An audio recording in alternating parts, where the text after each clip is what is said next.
네, 저는 고등학교 1학년 여름 방학 때 항상 함께 몰려다니던 친구들과 함께 그 강릉에 있는 정동진에 이렇게 놀러 간 적이 있었습니다. 제가 정동진에 놀러 간 이유는 그 당시 그 모래시계라는 드라마가 아주 인기리에 방영이 됐었는데 그 드라마의 장면 중에 하나가 정동진이었기 때문입니다. 그래서 남자 넷이서 청량리에서 기차를 타고 한 7시간 정도 갔던 것 같은데요. 정동진에서 내리니까 저희를 가장 먼저 반겨주신 분들은 그 주변 민박집 사장님들이었습니다. 그래서 뭐 우리 집에 들어와라 뭐 이러면서 이제 다가오신 거죠.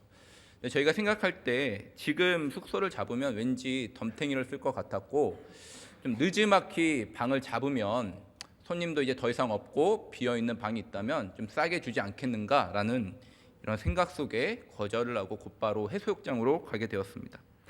그래서 해수욕장에서 뭐 축구도 하고 배구도 하고 물놀이도 하고 튜브로 가지고 놀기도 하고 계속 놀았어요. 여고생 무리들이 올 때까지 계속 놀았는데 만나지는 못하고 그냥 우리끼리 그냥 재밌게 놀았습니다. 저녁 시간이 돼서 밥을 먹고 이제 한 8시쯤부터 되어서 숙소를 잡기 위해 이제 다니기 시작한 겁니다. 근데 이때부터 저희의 계획이 이제 틀어지기 시작한 거죠. 당연히 방이 있을 거라 생각을 했는데 가는 곳곳마다 협상은커녕 방 자체가 없다는 거예요. 저희가 놀러 갔을 때가 극성수기였고 게다가 그때가 이 모래시계가 인기리에 방영되면서 정동진은 그야말로 인산인해를 이룬 것입니다. 그래서 저희는 이 정동진에서부터 속초 방향으로 이게 북쪽이죠. 정처 없이 걸으면서 이 방을 다 들어가 본 거예요. 여기도 들어가 보고 저기도 들어가 보고. 요즘에야 민박 이게 숙박이 많죠. 뭐 민박도 있고 뭐 펜션도 있고 리조트도 있고 그리고 하다못해 그 캠핑장도 있지 않습니까? 근데 그때는 그런 게 없었어요. 그래서 걷다 한 밤 10시가 됐는데 이제는 기진맥진 너무 지친 겁니다. 새벽부터 기차를 탔고 해수욕장에서 놀고 밥까지 먹었으니까 막 눈이 저절로 감기고 그냥 당장 쓰러져서 아무 데서나 자고 싶은 거예요. 근데 어느 마을 어귀에 들어갔는데 거기 이렇게 평상이 하나 놓여 있더라고요.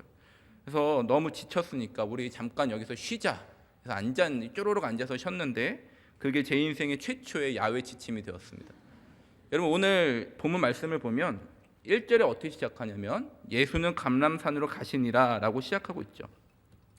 물론 예수님의 공생의 사역 자체가 머리 둘 곳이 없는 그런 사역이었습니다. 예수님은 감람산뿐만 아니라 사역하는 중간에 하나님과 영적인 교제를 단독적으로 누리기 위해서 여기저기 산에도 가시고 외진 곳에 가셔서 기도하셨던 분이죠. 그런데 오늘 이 말씀이 사실은 요한복음 7장 마지막 53절부터 이어지는 에피소드라고 보았을 때 오늘 이 1절은 왠지 모르게 씁쓸함을 남기게 되는 것입니다. 우리 7장 53절과 8장 1절을 우리 한번 이어서 같이 두 절을 같이 한번 읽어보도록 하겠습니다. 시작. 예수는 감람산으로 가시니라. 여러분 오늘 말씀의 배경이 어떠하냐면 초막절입니다. 요한복음 7장 2절에 보면 초막절이 시작한 것이죠. 초막절은 유대인들에게 3대 명절 중에 하나입니다. 그래서 온 지역에 흩어진 경건한 유대인들이 하나님 앞에 예배하고 기념하기 위해서 예루살렘 성전으로 모여들게 되는 것이죠. 근데 원래 이 초막절이 어떤 절기냐면 이들이 이집트에서 탈출할 때 출애굽했을 때 광야에서 장막을 치고 하나님의 인도함을 받게 됐죠. 이것을 기념하는 것입니다. 그래서 초막절이 되면은 사람들이 예루살렘에 모여서 오두막을 짓고 그것을 일주일간 지내면서 이렇게 기념을 그 명절을 지내게 되는 것이죠. 그런데 예수님이 사역하던 이 당시에는 거의 그런 문화가 사라지게 됩니다. 몇몇 사람들이 여전히 오두막을 짓고 거기서 초막절을 보냈지만 대다수의 사람들이 이제 숙박을 잡고 나서 그곳에서 일주일 동안 이제 명절을 보내게 되는 것이죠. 그리하여 예수님 당시에 노숙하는 사람들은 누구였냐면 돈이 부족했거나 아니면은 숙박 시설을 잡지 못해서 어쩔 수 없이 노숙하는 경우가 대부분이었습니다. 그럼 이러한 배경으로 보았을 때 오늘 사도 요한이 굳이 7장 53절과 8장 1절을 이어서 대조하는 격으로 썼다는 것은 사람들은 각각 집으로 돌아갔으나 예수님은 숙박 시설이 없어서 감람산으로 갔다라는 것을 이 참 미묘하게 이것을 표현해주고 있는 것이죠. 왜 이런 상태가 되었냐면 당시 예수님의 입지가 굉장히 논쟁거리였기 때문입니다. 7장 우리 읽진 않았는데 7장 40절에서 44절 말씀을 한번 보십시오. 7장 40절 44절. 이 본문 말씀이 당시 예수님이 어떠한 입지 상태를 가지고 있는지 압축적으로 보여주고 있어요. 우리 한번 같이 좀 길긴 하지만 함께 읽어보도록 하겠습니다. 시작. 이 말씀을 들은 무리 중에서 어떤 사람은 이 사람이 참으로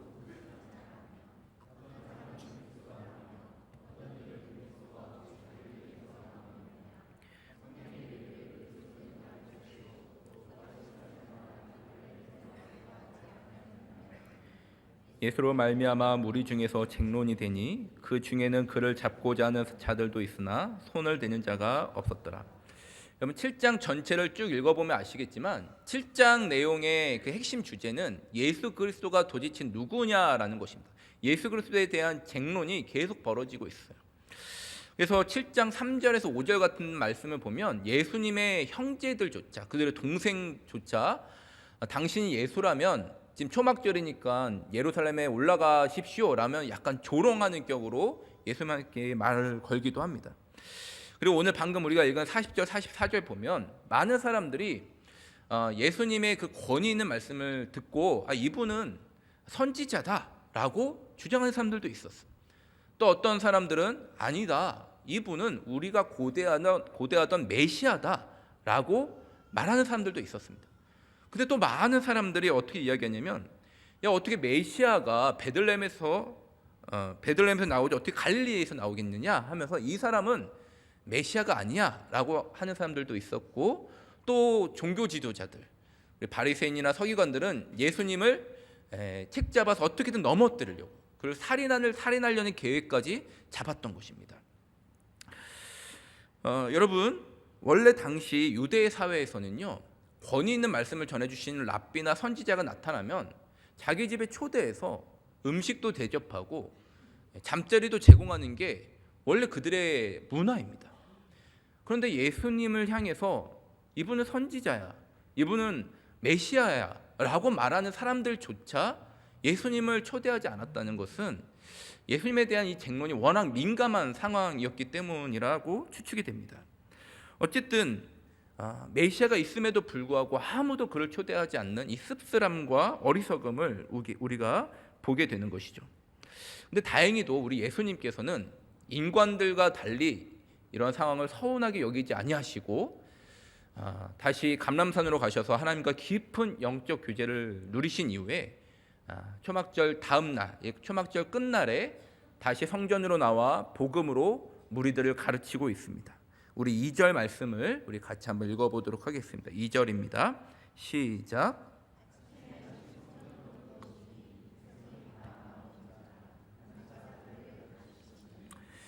여러분 2절에서 아침에라는 이 단어가 있는데요. 이 단어는 새벽에라고도 해석이 되어집니다. 그러니까 예수님이 지금 일어나자마자 이른 아침에 성전으로 나와서 말씀을 가르친 것을 알 수 있어요. 2절 말씀 보니까 예수님이 들어오시자마자 백성들이 다 나오고 있죠.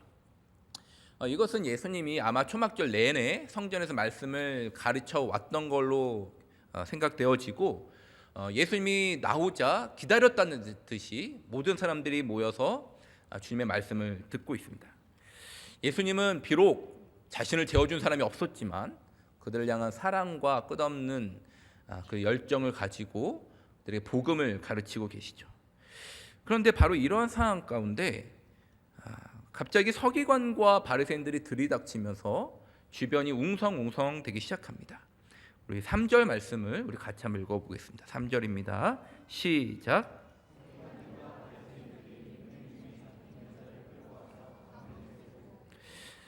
참 기가 막히고 너무나 황당한 일인데요.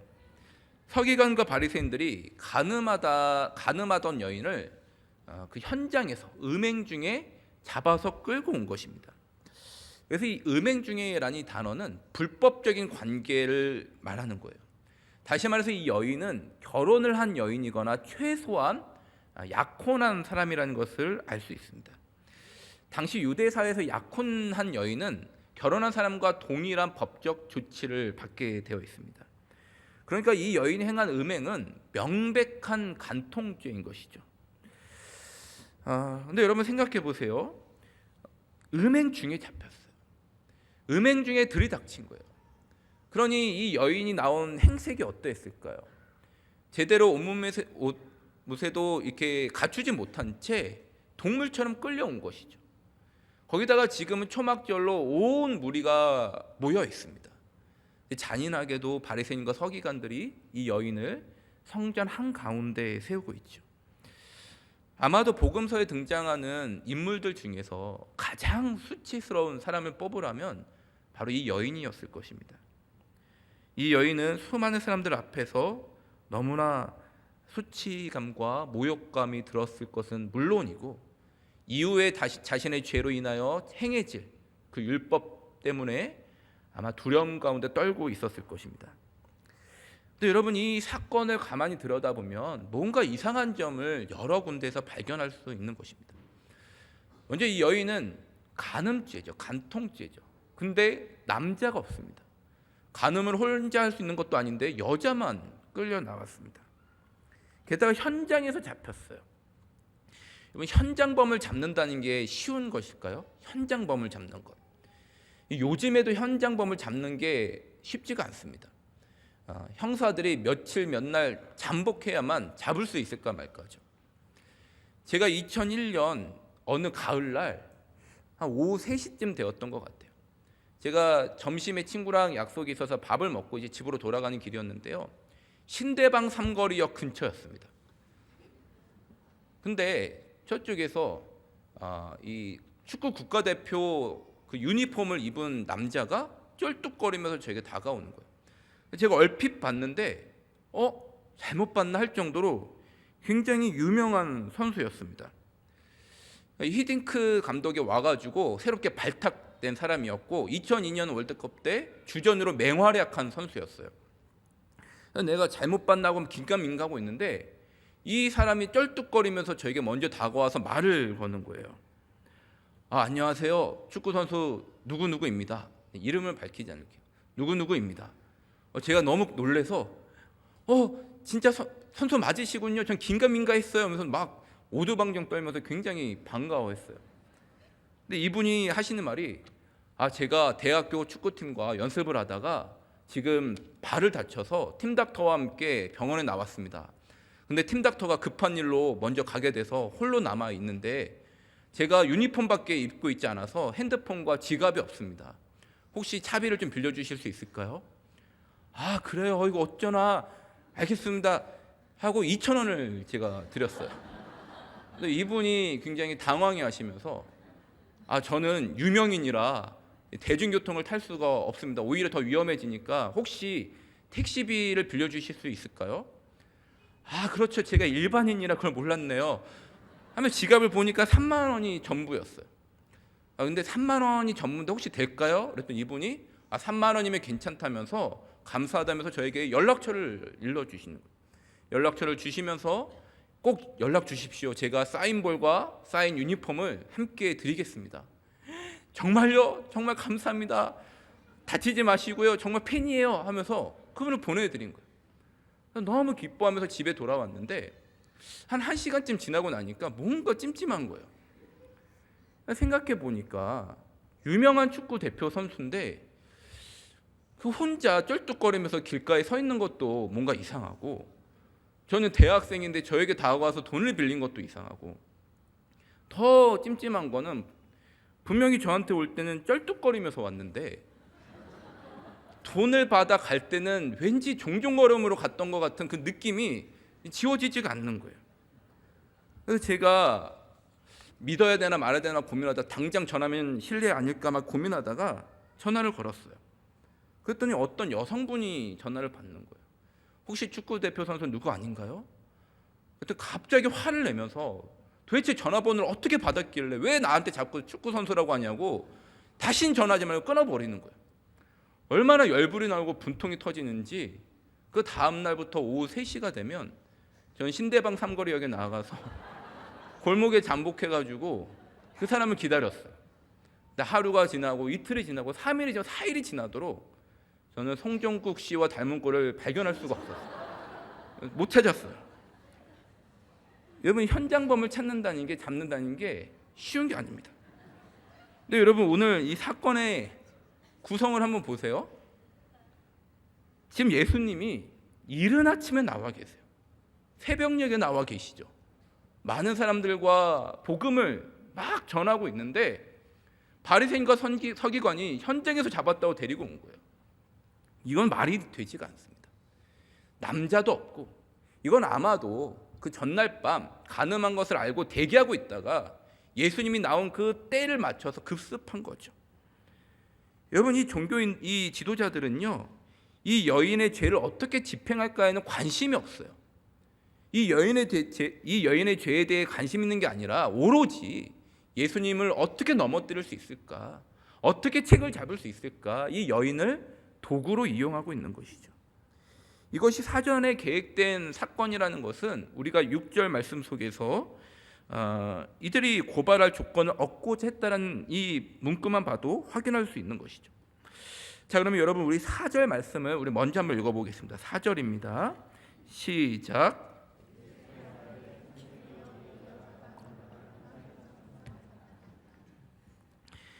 자, 이 종교 지도자들이 이제 여자를 성전에 끌고 와서 가운데 세워놓고 이 여인의 죄를 선포하고 있습니다. 예수님, 이 여자가 간음하다가 현장에서 잡혔습니다.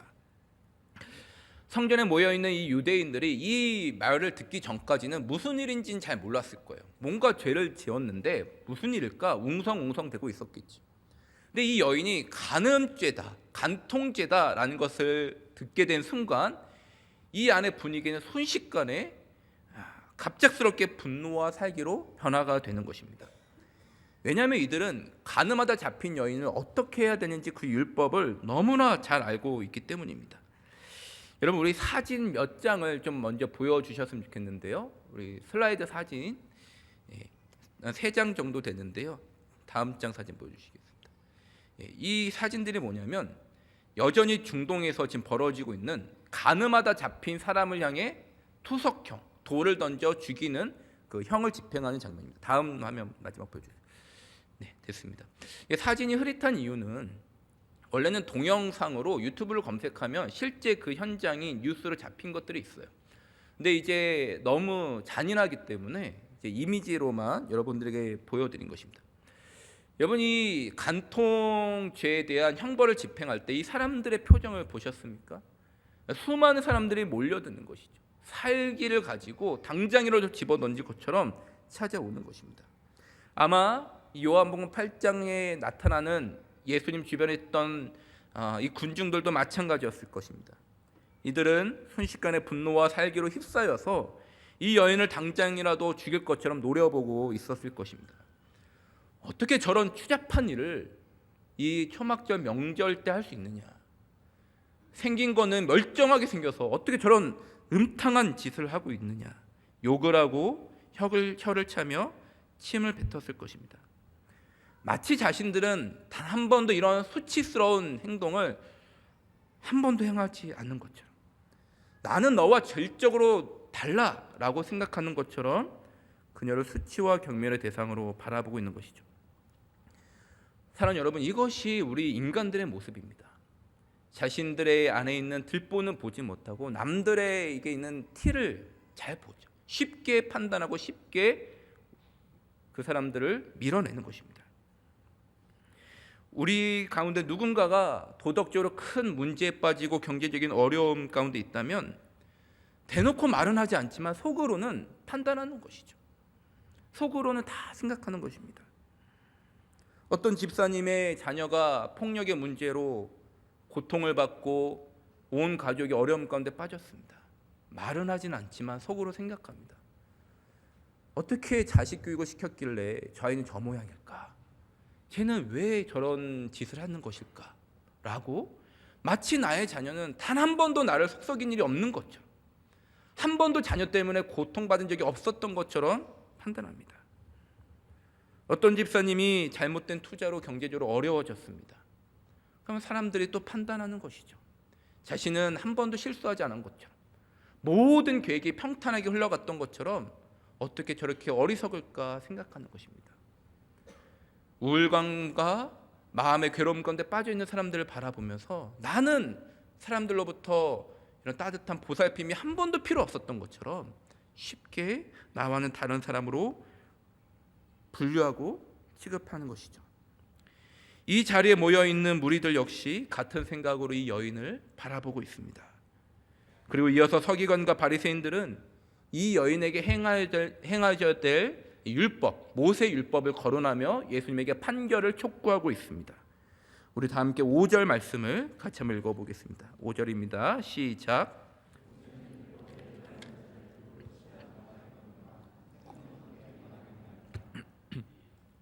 여러분, 이 말씀을 보면요, 지금 서기관과 바리새인들이 이 여자를 어떻게 처리해야 되는지 모르는 게 아니에요.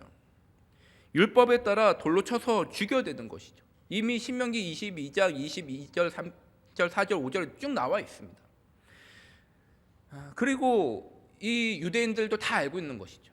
그럼에도 불구하고 왜 굳이 이들이 예수님에게 이 질문을 하는 걸까요?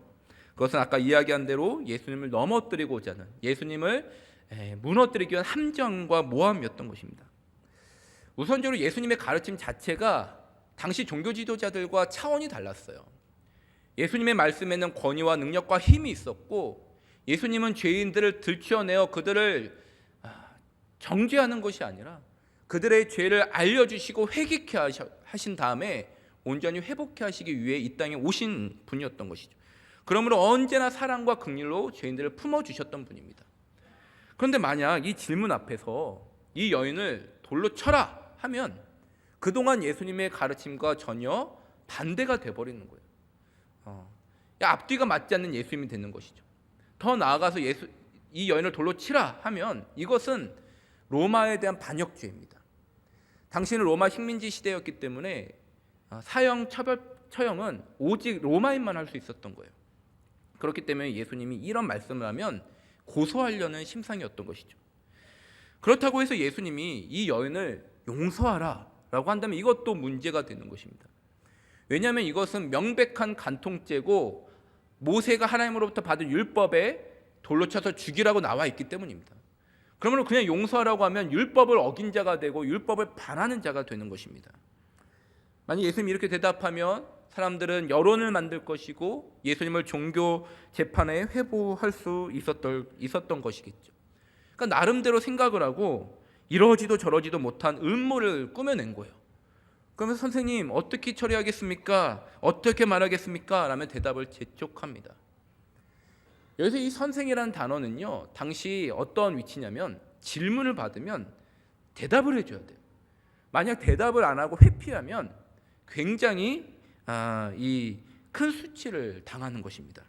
그러니까 계속해서 재촉하는 것이죠. 자, 이제 서기관과 바리새인들이 쳐놓은 올무에 대한 예수님의 대답입니다. 예수님이 뭐라고 대답하셨을까요? 우리 6절과 7절의 말씀을 우리 한번 같이 읽어보겠습니다. 6절 7절입니다. 시작.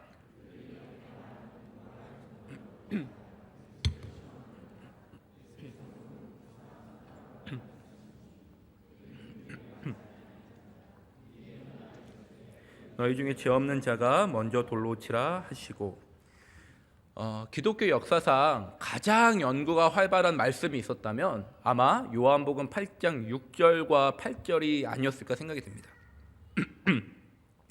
예수님이 땅에다가 손가락 글자를 쓰셨는데 도대체 뭐라고 쓰셨는가라는 것이죠. 여러분들 뭐라고 쓰셨을 것 같아요? 예수님이 땅에다 뭘 쓰셨을까요? 이미 여러 학자들이 연구하여 발표를 했습니다. 어떤 학자는 예수님께서 이 성전에 모여있는 모든 사람들의 죄목을 낱낱이 적었을 것이다. 근데 뭐 이게 가능성이 있겠지만 현실적으로는 불가능하죠. 왜냐하면 명절이고 너무나 많은 사람들이 모여있는데 거기에 이게 쪼그려 앉으셔가지고 그 사람들 죄를 다 쓰고 있는 게 시간도 오래 걸릴 뿐더러 예수님의 그 모습이 있지 너무 이게 좀 이게 막 쪼그려서 이렇게 쓰고 있는 게 현실성이 없죠.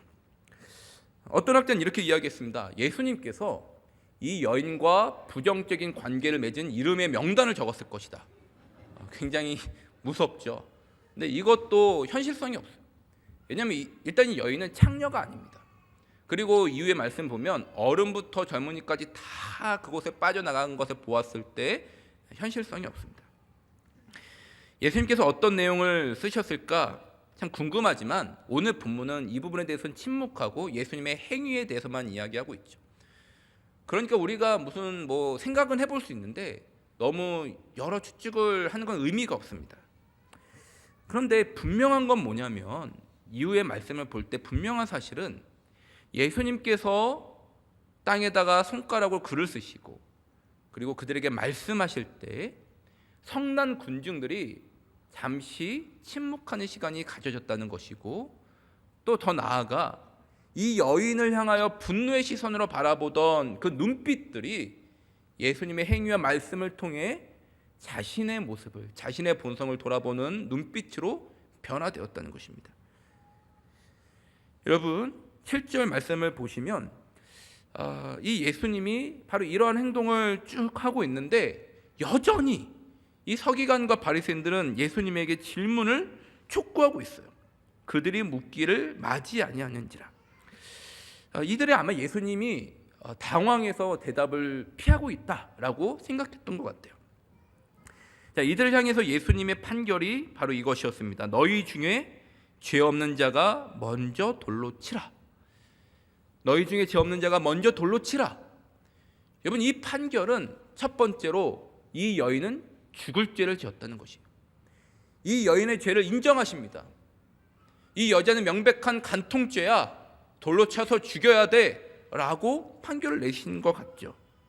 그런데 이 예수님의 대답의 강조점이 뒤에 있는 게 아니라 앞에 있습니다. 누가 이 여인을 돌로 칠 수 있습니까? 너희 중에 죄 없는 자가 먼저 돌로 치라는 것입니다.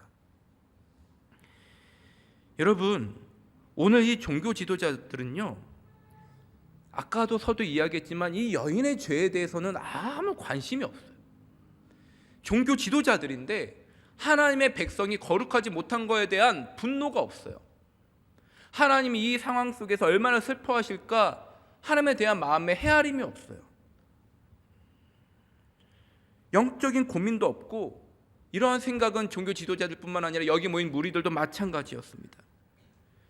그들은 죄에 대해 분노가 있었던 게 아니라 이 여인을 향한 죄인을 향한 분노만 있었을 뿐이에요. 만약 이들이 죄를 향해 분노했더라면 이 죄를 판결하고 비판하고 고발하기 전에 이 죄를 함께 아파했을 것입니다.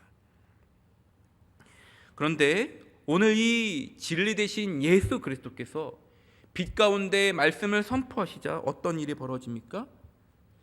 그들이 어두운 본성을 바라보며 양심의 가책을 느끼기 시작하는 것입니다. 이들이 자신의 모습을 보면서 겉으로 드러나지만 않았을 뿐 나도 똑같은 존재라는 것이 보여진 것이에요. 내가 속으로 짓는 음란함들, 거짓들, 비방함들이 사실은 행동으로 나타나는 살인과 간음과 도둑질과 별반 차이가 없다는 것을 깨닫게 되는 것입니다.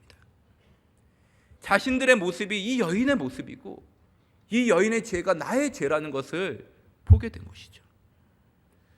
결론적으로 예수님께서 너희 중에 죄 없는 자가 먼저 돌로 치라 라는 이 말씀을 들었을 때 그들은 자신의 죄를 바라보고 나 역시 거룩한 하나님의 영광에 이를 수 없는 죄인임을 뼈저리게 느끼게 됩니다. 여러분 이것이 바로 양심이 우리에게 가져다주는 축복임과 동시에 양심이 갖고 있는 한계점입니다. 여러분 우리 9절 말씀을 우리 다시 한번 읽어보겠습니다. 9절입니다. 시작.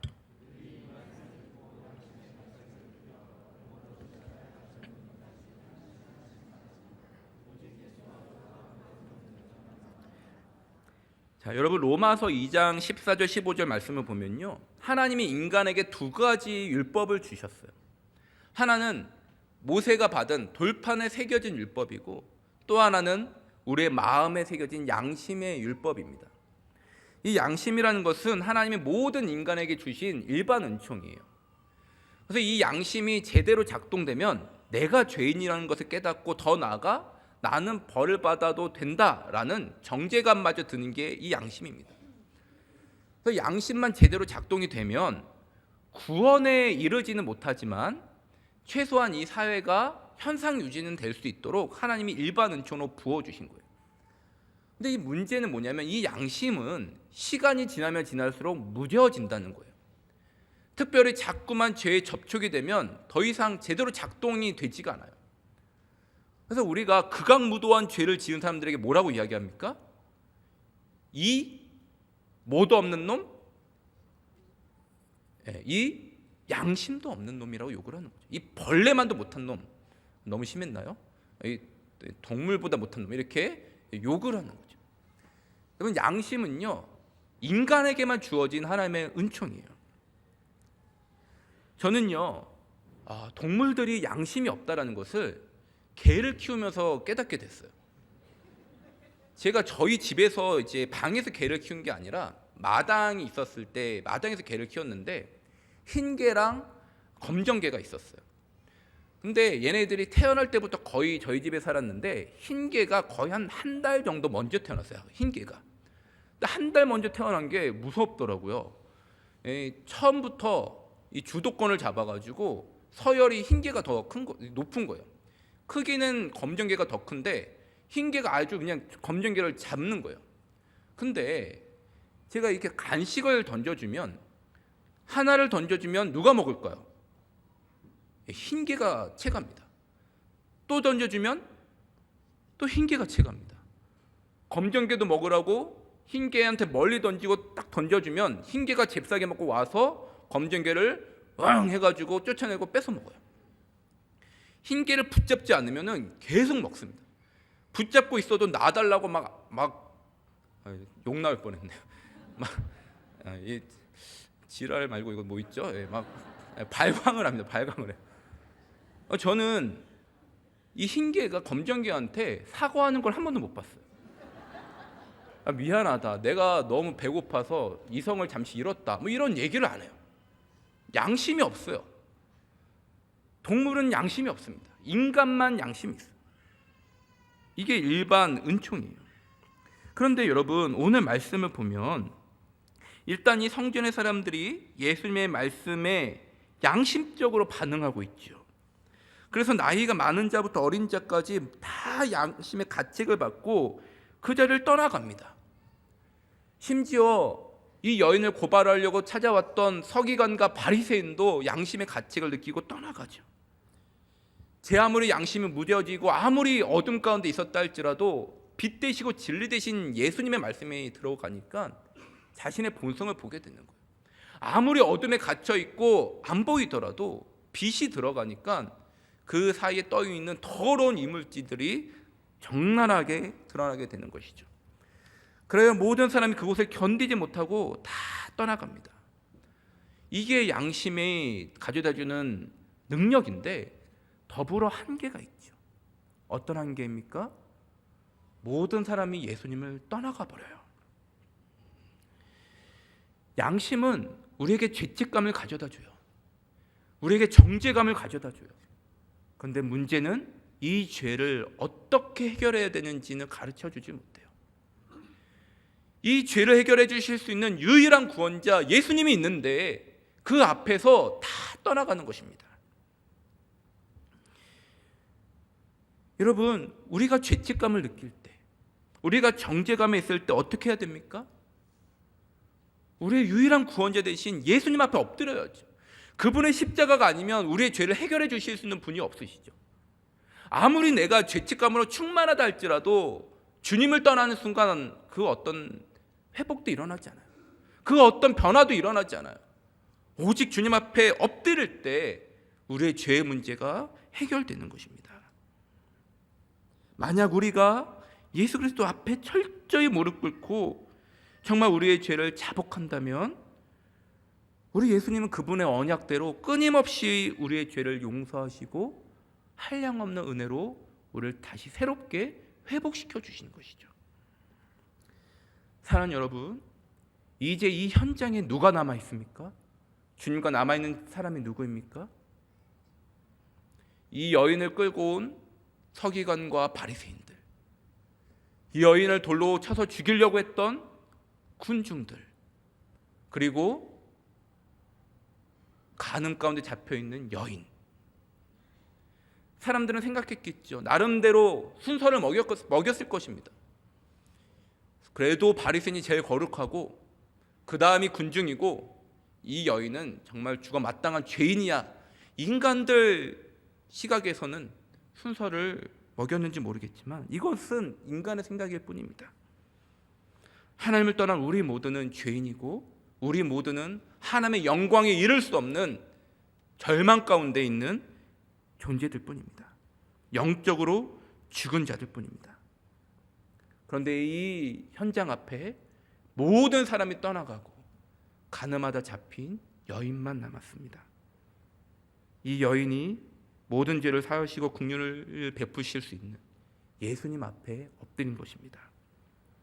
이제 예수님은 이 가늠한 여인과의 마지막 대화를 통해 율법 가운데 숨겨져 있는 하나님의 마음을 밝히 비춰주시죠. 우리 10절 말씀을 우리 한번 읽어보겠습니다. 10절입니다. 시작.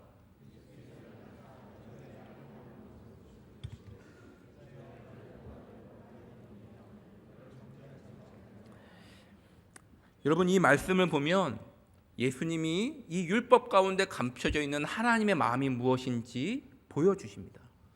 당시 유대인들이 오해했던 것은 예수님은 율법을 파하기 위해 오신 분이다.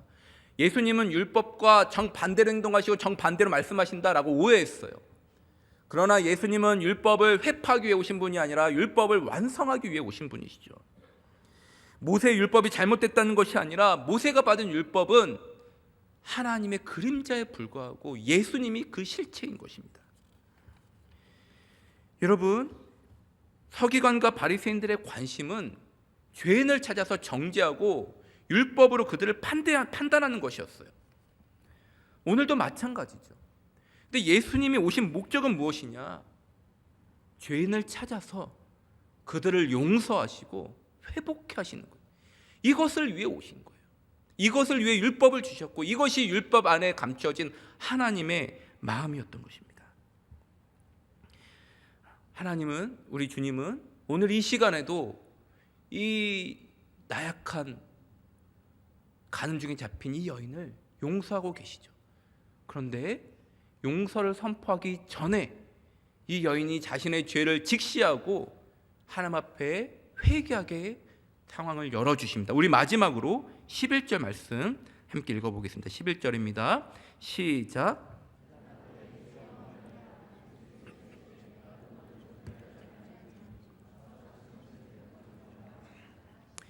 여러분, 사실 오늘 상황에서 이 여인에게 돌을 던질 수 있는 유일한 분은 예수님밖에 없었어요.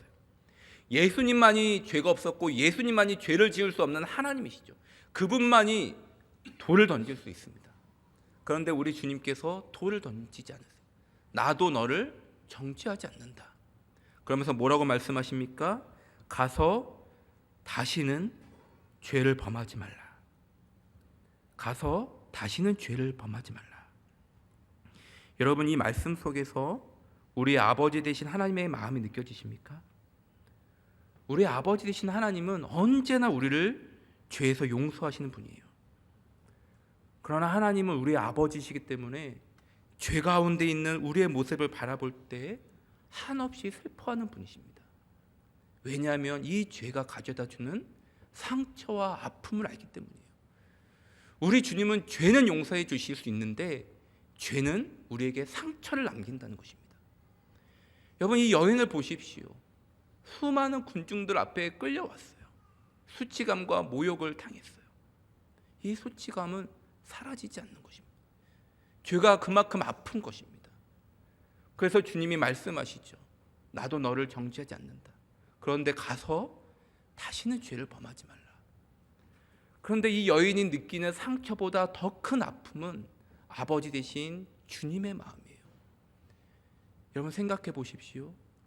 여러분들의 자녀가 큰 죄를 범하여 사람들 앞에 엎드려 있다고 생각을 해보십시오. 사람들이 정죄합니다. 손가락질을 합니다. 이런 죽일 놈 하면서 벌을 내립니다. 그런데 그 죄가 너무나 명백할 때 안타깝지만 아무 말도 할 수 없는 것이죠. 부모가 흘리는 눈물은 피눈물입니다. 그 자녀의 마음을 바라볼 때 부모의 마음은 찢어지는 것이죠. 그래야 주님이 말씀하십니다. 가서 다시는 죄를 범하지 말라. 여러분, 이 주님의 음성 앞에 나아갈 수 있는 저와 여러분들이 되길 원합니다. 죄책감 가운데 있습니까? 정죄감 가운데 있습니까? 주님 앞에 엎드려야만 해결을 받을 수 있습니다. 우리 주님의 십자가의 보혈만이 우리를 씻겨 주십니다. 그분이 우리에게 새로운 삶을 열어주십니다. 그 은혜를 받은 우리가 이제는 주님의 마음을 닮아 주님의 마음을 깨달아 주님과 함께 거룩한 삶을 살아갈 수 있는 저와 여러분들이 되시기를 주님의 이름으로 기도합니다. 우리 함께 말씀을 기억하면서 한번 기도했으면 좋겠습니다. 이 시간 주님 앞에 나아가며 주님의 마음을 묵상하며 기도하길 원합니다. 여러분, 우리 가운데 누군가를 정죄하고 판단하신 분들이 있습니까? 먼저 주님의 음성 앞에, 주님의 말씀 앞에 내 자신을 바라볼 수 있는 은혜가 우리 가운데 부어지길 원합니다. 그러나 그 죄책감 가운데 머물러 있는 것이 아니라 우리를 위해 살과 피를 흘리신 십자가 앞에 엎드리길 원합니다. 우리에게는 어떠한 소망도 없음을 고백하고 그분 앞에 엎드려 참여한다면 우리 주님은 언약의 말씀대로 끝없이 우리를 용서하시고 사랑으로 새로운 인생을 열어주시는 분입니다. 우리가 그 주님 앞에 참된 소망을 다시 한번 얻어 그네를 사모하고 감사하는 마음으로 거룩한 인생을 살겠노라 다짐하는 주님 앞에 고백하는 그런 기도를 주님 앞에 드리도록 하겠습니다. 기도하시겠습니다. 사랑하는 하나님 아버지, 주님의 은혜와 주님의 사랑에 감사를 드립니다. 하나님, 이 시간 주님 앞에 나아갑니다. 주님 앞에 엎드립니다. 주님, 우리 너무나 나약하고 하나님, 우리는 참된 것이 없는 거룩함이 없는 더러운 존재임을 고백합니다. 그런데 우리의 연약함을 위하여 십자가에 피 흘리신 그 주님을 바라봅니다. 우리를 위해 살과 피를 찢기신